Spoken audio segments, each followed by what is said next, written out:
एक बार की बात है, एक देश में एक राजा रहता था जिसका महल एक बड़े से बगीचे से घिरा हुआ था।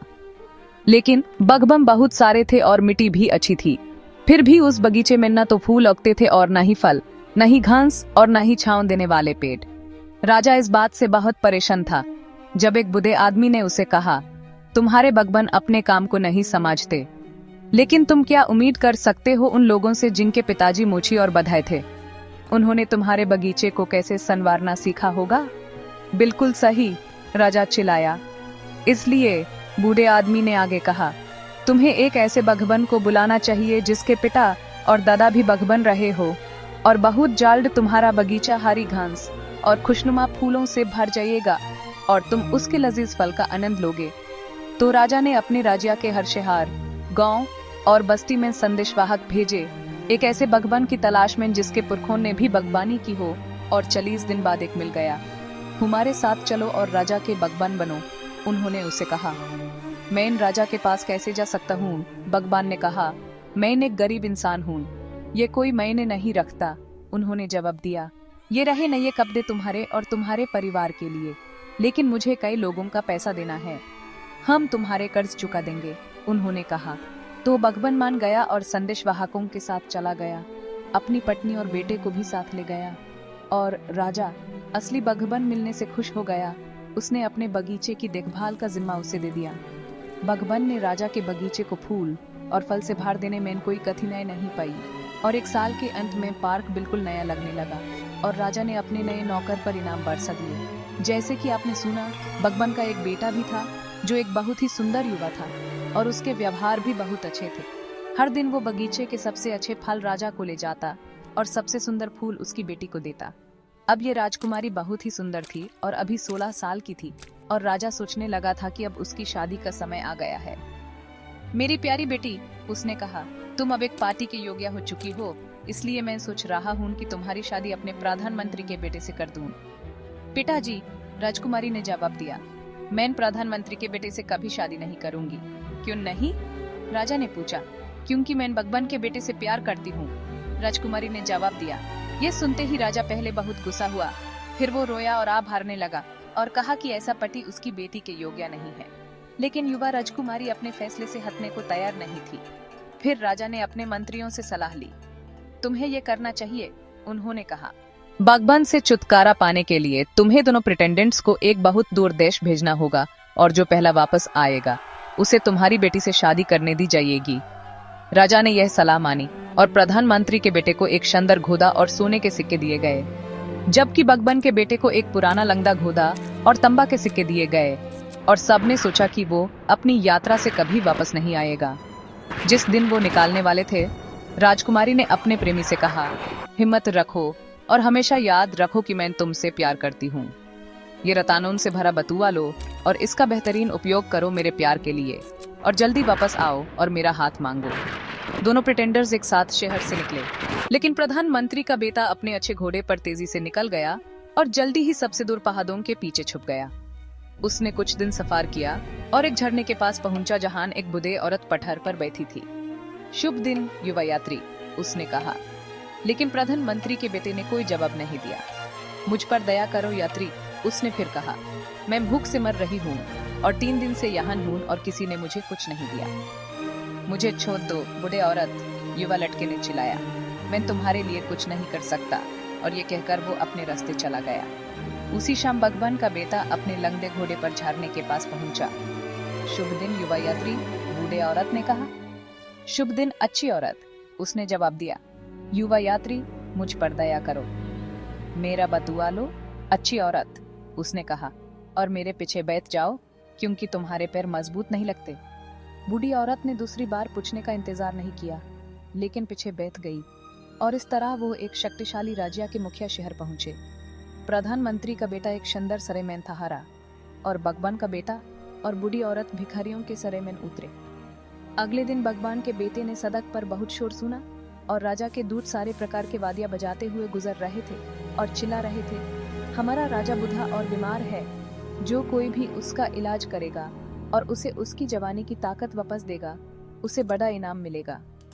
तब बूढ़ी औरत ने अपने उपकारकर्ता से कहा, ये तुम्हें करना चाहिए इनाम पाने के लिए जो राजा ने वादा किया है। शहर के दक्षिणी दरवाजे से बाहर जाओ और वहां तुम्हें 3 छोटे कुत्ते मिलेंगे, अलग अलग रंग के। पहला सेफ्ट होगा, दूसरा काला, तीसरा लाल। तुम्हें उन्हें मारना होगा और अलग अलग जलाना होगा और राख इकट्ठा करनी होगी। हर कुत्ते की राख उसके रंग के थैली में डालनी होगी। फिर राजा के महल के दरवाजे पर जाके चिल्लाना, जनीना, अल्बानिया से एक प्रसिद्ध वैद्य आया है। सिर्फ वही राजा का इलाज कर सकता है और उसे उसकी जवानी की ताकत वापस दे सकता है। राजा के वेडी बोलेंगे, यह एक ढोंगी है और कोई ज्ञानी व्यक्ति नहीं, और वो हर तरह की मुश्किलें खड़ी करेंगे, लेकिन तुम सबको पार कर लोगे और बीमार राजा के सामने पेश होगे। तुम्हें तब इतनी लकड़ी मांगनी होगी जितनी 3 गधे उठा सकें और एक बड़ा देग, और तुम्हें एक कमरे में राजा के साथ बंद हो जाना होगा। और जब देग उबलने लगे तुम्हें राजा को उसमें डाल देना होगा और उसे तब तक छोड़ देना होगा जब तक उसका मांस उसकी हड्डियों से अलग ना हो जाए। फिर हड्डियों को उनकी जगह पर लगाना होगा और उन पर 3 थैलियों की राख छिड़कनी होगी। राजा वापस जीवित हो जाएगा और बिल्कुल ऐसा होगा जैसे जब वो 20 साल का था। तुम्हें अपने इनाम के रूप में वो पीतल की अंगूठी मानी होगी जो तुम्हें तुम्हारी हर इच्छा पूरी करने की शक्ति देती है। जाओ मेरे बेटा, और मेरी किसी भी निर्देश को मत भूलना। युवा लड़के ने बूढ़े औरत के निर्देशों का पालन किया। शहर से बाहर जाते ही उसने सेफ्ट, लाल और काले कुत्ते को पाया और उन्हें मारकर जलाया और राख 3 थैलियों में इकट्ठा की। फिर वो महल के दरवाजे पर दौड़ गया और चिल्लाया, जनीना, अल्बानिया से एक प्रसिद्ध वैद्य आया है। सिर्फ वही राजा का इलाज कर सकता है और उसे उसकी जवानी की ताकत वापस दे सकता है। राजा के वैडी पहले अनजान यात्री पर हंसे, लेकिन सुल्तान ने आदेश दिया कि अजनबी को अंदर बुलाया जाए। उन्होंने देग और लकड़ियां लाई और जल्दी ही राजा उबल रहा था। दोपहर तक बगबन का बेटा हड्डियों को उनकी जगह पर लगाने लगा और जैसे ही उसने उन पर राख छिड़की, बुढ़ा राजा जीवित हो गया और खुद को एक बार फिर से युवा और स्वस्थ पाया। मैं तुम्हें कैसे इनाम दूं, मेरे उपकार करता, उसने कहा। क्या तुम मेरे आधे खजाने लोगे? नहीं, बगबन के बेटे ने कहा। मेरी बेटी का हाथ? नहीं। मेरे आधे राज्य का हिस्सा? नहीं। मुझे सिर्फ पीतल की अंगूठी दो जो मुझे तुरंत मेरी हर इच्छा पूरी करने की शक्ति देती है। हाय, राजा ने कहा, मैं उस अद्भुत अंगूठी को बहुत महत्व देता हूँ, फिर भी तुम्हें ये मिलेगी, और उसने उससे दे दी। बगबन का बेटा वापस गया और बूढ़ी औरत से अलविदा कहा। फिर उसने पीतल की अंगूठी से कहा, एक शानदार जहाज तैयार करो जिसमें मैं अपनी यात्रा जारी रख सकूं। जहाज का हुल सोने का हो, मास्ट चंडी के और पार्डे ब्रोकेड के। जहाज की टीम में बड़ा युवा राजकुमार जैसे लोग हो जो राजाओं की तरह कपड़े पहने हो। सेंट निकोलस का मन संभालेगा। जहाज का सामान हीरे, लाल, पन्ना और करबंकल से भरा हो। और तुरंत एक जहाज समुद्र पर प्रकट हुआ जो हर प्रकार से बगबन के बेटे की वर्णन के अनुरूप था, और जहाज पर चढ़ते ही उसने अपनी यात्रा जारी रखी। कुछ दिन बाद वो एक बड़े शहर पहुंचा और एक अद्भुत महल में अपना निवास स्थापित किया। कुछ दिन बाद उसने अपने प्रतिद्वंदी प्रधानमंत्री के बेटे से मुलाकात की जो अपना सारा पैसा खर्च कर चुका था और एक धूल और कचरा उठाने वाले का काम कर रहा था। बगबन के बेटे ने उसे कहा, तुम्हारा नाम क्या है, तुम्हारा परिवार क्या है और तुम किस देश से आए हो? मैं एक बड़े राज्य के प्रधानमंत्री का बेटा हूँ और देखो मैं किस निचले काम में उलझा हूँ। मेरी बात सुनो, भले ही मैं तुम्हारे बारे में कुछ और नहीं जानता, मैं तुम्हारी मदद करने को तैयार हूँ। मैं तुम्हें एक जहाज दूंगा जो तुम्हें तुम्हारे देश वापस ले जाएगा, एक शर्त पर। जो भी हो, मैं यूं खुशी से स्वीकार करता हूँ। मेरे महल तक मेरे साथ चलो। प्रधानमंत्री का बेटा अमीर अजनबी का पीछा करता हुआ महल तक गया जिसे उसने पहचाना नहीं था। महल पहुंचते ही बगबन के बेटे ने अपने दसों को संकेत दिया जिन्होंने नए आने वाले को पूरी तरह से नंगा कर दिया। इस अंगूठी को लाल गरम करो, मलिक ने आदेश दिया, और इस आदमी के पीठ पर निशान लगाओ। देशों ने उसके आदेश का पालन किया। अब युवा लड़का अमीर अजनबी ने कहा, मैं तुम्हें एक जहाज देने वाला हूं जो तुम्हें तुम्हारे देश वापस ले जाएगा। और बाहर जाते हुए उसने पीतल की अंगूठी उठाई और कहा, पीतल की अंगूठी, अपने मलिक का आदेश मानो।